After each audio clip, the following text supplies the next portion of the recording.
Pessoal, tudo bem? Vamos dar início à nossa aula de matemática comigo, professor Robson.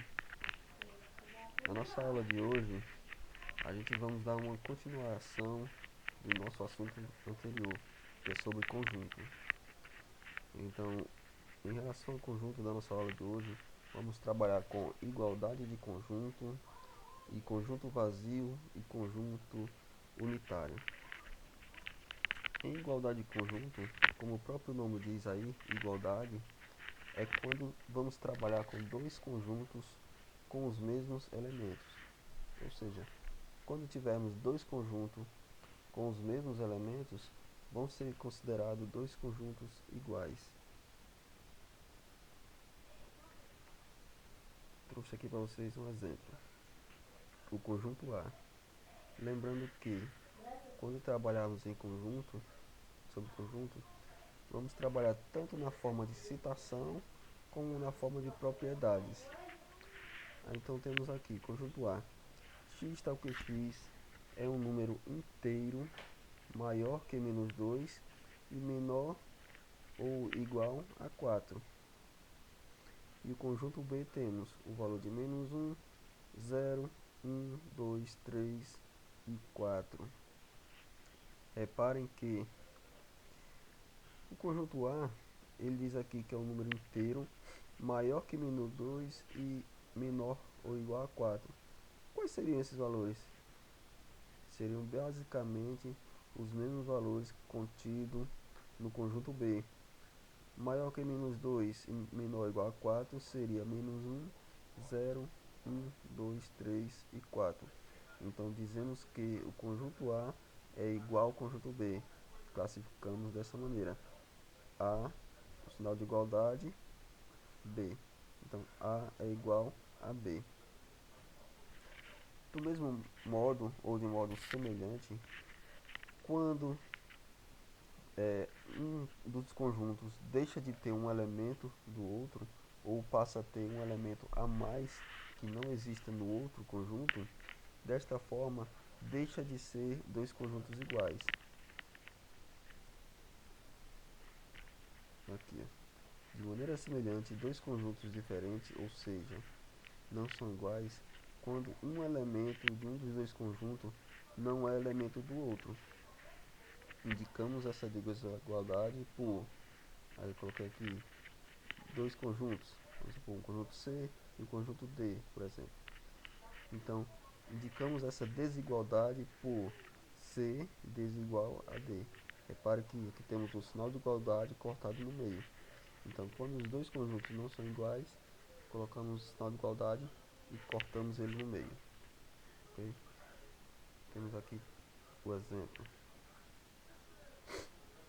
Conjunto C, temos aqui o valor de 1, 3, 5, 7 e 9. E o conjunto D temos 1, 2, 3, 5, 7 e 9. Reparem que temos aqui o elemento 2, que pertence ao D, mas não pertence ao conjunto C.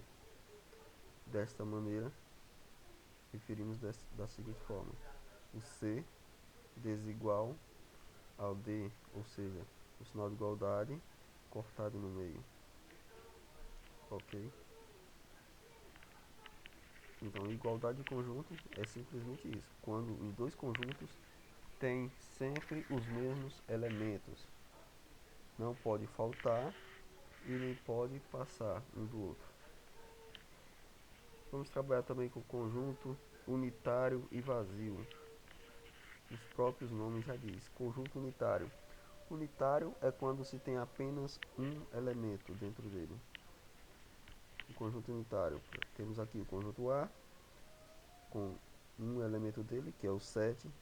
Poderia ser um número, poderia ser uma letra, poderia ser uma vírgula, um ponto, um animal, um acento. Lembre-se que conjunto trabalhamos com qualquer coisa. Representando o conjunto aqui, a letra A igual entre parênteses. Poderia estar em forma de diagrama, apenas um elemento dentro. Ok. No conjunto B, temos x tal que x é um número primo e par. Lembrando a vocês, o que são números primos? Números primos são aqueles números que só podem ser divididos por ele mesmo e por um. Qual é o número primo par? Só existe um, que é o 2. O 2 é o único número que podemos dividir por um e por ele mesmo. Por exemplo, o 4. O 4 é par, mas além de dividir por 4 e por um, podemos dividir também por 2. Ou seja, qualquer número par pode ser divisível por 2. Então, o número 2 é o único número par que é primo. Então, aqui temos também um conjunto unitário. Lembre que a partir do momento que eu tenho isso aqui, ó, x tal que x, e temos uma propriedade pedindo aqui, ó, aqui não é mais um, não deixa de ser um conjunto unitário, nem um conjunto vazio, porque temos aqui uma frase, por exemplo.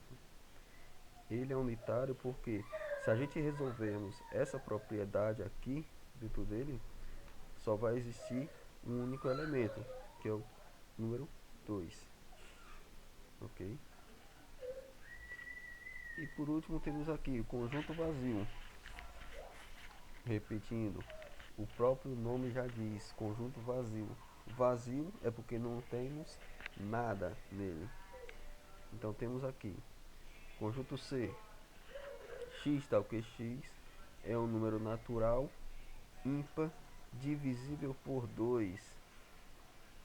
Número natural sabemos que é 0, 1, 2, 3, 4, 5, 6, 7, 8 e reticência. Não são aqueles números com vírgula, que são chamados de números decimais. Então, o número natural ímpar divisível por 2 não existe.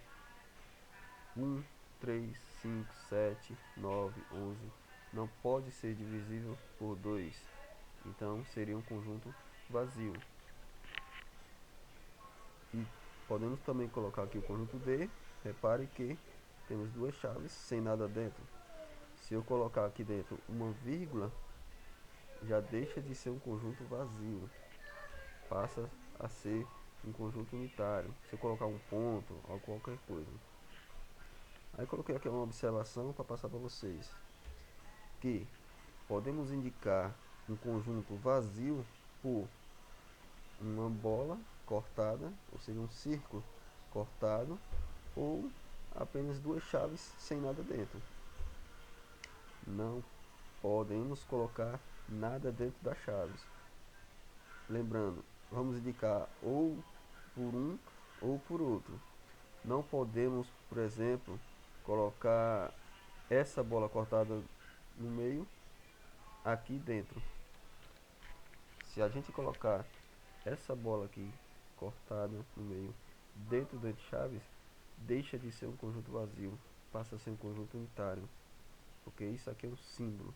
Um símbolo aqui dentro passa a ser um elemento, ok? Então nossa aula de hoje é simplesmente sobre essas explicações básicas de conjunto, que é a igualdade de conjunto, quando temos dois conjuntos com os mesmos elementos. Conjunto unitário, quando é um conjunto que tem apenas um elemento. E conjunto vazio é aquele conjunto que não tem nenhum elemento, ou seja, não possui elemento, ok? Vamos ficando por aqui na aula de hoje e em seguida eu passo a atividade para vocês, certo? Até logo.